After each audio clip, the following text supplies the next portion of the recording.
દેશભરમાં માં શક્તિનું આરાધનાનું પર્વ એટલે નવરાત્રીની ધૂમધામથી ઉજવણી કરવામાં આવી રહી છે। જો કે સમયની સાથે નવરાત્રીનું ફ્લેવર પણ બદલાયું છે અને વ્યાવસાયિક ગરબા આયોજનોની ભરમાર જોવા મળે છે। ત્યારે હજી પણ કેટલાક ધર્મપ્રેમી લોકોએ શેરી ગરબાની આપણી સંસ્કૃતિ અને પરંપરાને જાળવી રાખી છે। આવા જ લોકોમાં સમાવેશ થાય છે દેલાળવા ગામ ખાતે આવેલી મહાનંદી સોસાયટીના પરિવારોનો કે જેઓએ આજે પણ શેરી પણ ભૂલાવ્યો નથી। મહાનંદી સોસાયટીના પરિવારો દ્વારા છેલ્લા 10 વર્ષથી નવરાત્રી મહોત્સવ પર શેરી ગરબાનું આયોજન કરવામાં આવી રહ્યું છે। મહાનંદી સોસાયટીના સભ્યો એવા નાગજીભાઈ આહિર, ભૂષણ પાટીલ, દિનેશભાઈ પટેલ, અશ્વિનભાઈ સુરતી, પ્રિતેશ પાટીલ અને રાજુભાઈ જોશી જેવા આગેવાનો દ્વારા સુંદર રીતે ગરબા માટેની વ્યવસ્થા કરવામાં આવે છે।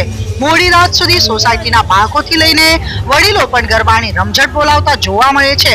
શેરી ગરબાના આયોજન અંગે આયોજકોનું કહેવું છે કે આજે ગરબાનું વ્યવસાયીકરણ થઈ ગયું છે અને તેની સાથે જ કેટલાક દૂષણો પણ જોવા મળે છે। ત્યારે માતા બહેનો અને દીકરીઓની સલામતી માટે શેરી ગરબા જેવું શ્રેષ્ઠ આયોજન હોઈ જ ન શકે, જ્યાં પરંપરા અને આપણી સંસ્કૃતિ સાથે મા અંબેની આરાધના પણ કરી શકાય છે અને સલામતીનો પણ પ્રશ્ન ઉભો થતો નથી। ત્યારે મહાનંદી સોસાયટી જેવું શેરી ગરબાનું આયોજન એ બીજા માટે પણ પ્રેરણા આપનારું કહી શકાય। અપડેટ ન્યૂઝ માટે જોતા રહો ખબર ટાઈમ્સ, સબસ્ક્રાઇબ કરો અને બેલ આઇકોન જરૂરથી વગાડો।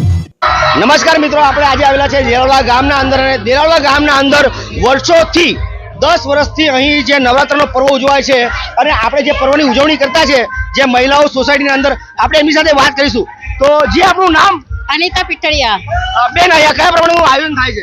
અમારે મહાનંદી ટાઉનશીપમાં 10 વર્ષથી ચાલે છે અને અમારે અહીંયા બહુ સારું થાય છે કે અમારે એની છોકરીઓ બહાર નહીં જવી જોઈએ। 10 વર્ષથી આનંદિત થાય છે, 10 દિવસ મજા આવે છે અમારે ત્યાં અને છેલ્લે દશેરામાં અમારે તો મહાપ્રસાદી પણ થાય છે।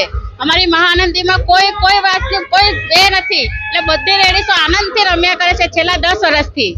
અને મહાનંદી વાળાનો સાથ સહકાર બી સારો મળે છે અમાર લોકો કે બહુ સારો મળે છે, એટલે અમારે કશે બહાર જવાની જરૂર પડતી જ નથી અમારા સોસાયટીમાંથી। ભાઈઓ, કશેક પણ બહાર જવાની જરૂર પડતી નથી। એટલે દેલાળવા ગામના લોકોનું એવું કહેવું છે, અહીંયા સોસાયટીના રહીશોનું કહેવું છે કે ભાઈ તમે ગમે તેટલા મોટા આયોજકો હશો કે ગમે તેટલા પ્રોગ્રામ કરતા હશો, પણ સોસાયટીની મજા ક્યાં આવે છે? સોસાયટીમાં કેવી મજા આવે છે? શેરીમાં બહુ મજા આવે છે, બહુ 10 નંબરની શેરી છે અમારી, એટલી મજા આવે છે કે આવો ગરબો ક્યાંય નથી થતો। એટલે શું કેવું છે? શેરી મુલ્લો 1 નંબર, શેરી ગરબા જિંદાબાદ, શેરી ગરબા જિંદાબાદ। દેલાળવા ગામના જ રહીશો આપણી સાથે છે અને આપણે એને પૂછીશું કે કયા પ્રમાણેનું આયોજન છે। જે આપણું નામ? મારું નામ દેવેન્દ્ર શર્મા છે અને મહાનંદી ટાઉનશીપ દેલાળવા ગામમાં રહીએ છીએ અમે, અને 10 વર્ષથી છેલ્લા 10 વર્ષથી અમે નવરાત્રી મહોત્સવનું આયોજન કરીએ છીએ। આપણે જોઈએ છીએ કે નવરાત્રીનું વ્યવસાયીકરણ થઈ રહ્યું છે, લોકો બહાર ગરબા રમવા જાય છે અને પરંપરાગત જે ગરબા છે તેને ભૂલતા જાય છે। અમે 10 વર્ષથી પારંપરિક ગરબાનું આયોજન કરીએ છીએ, જેથી અમારા બાળકો, માતા બહેનો અમારી નજર સામે ગરબા રમી શકે છે અને જૂની ડબના ગરબાઓ અમે જીવંત રાખીએ છીએ। અમે સાથે મળીને દર વર્ષે આયોજન કરીએ છીએ અને સાથે નાસ્તાનું, પ્રસાદીનું અને દશેરાના દિવસે મહાપ્રસાદનું પણ આયોજન અમારી સોસાયટીમાં થાય છે અને મેં જે શેરી ગરબા છે એને જીવંત રાખ્યા છે અહીંયા। સિટીમાં જઈને જે મજા આવે છે તો ત્યાં મજા આવે છે કે અહીંયા શેરી ગરબા અંદર મજા આવે છે? શેરી ગરબામાં વધારે મજા આવે છે। તો શું કહેવા માંગો છો કે એકવાર શેરી ગરબાના નામે જયકાર થઈ જાય? હા, થઈ જાય। બોલો શેરી ગરબા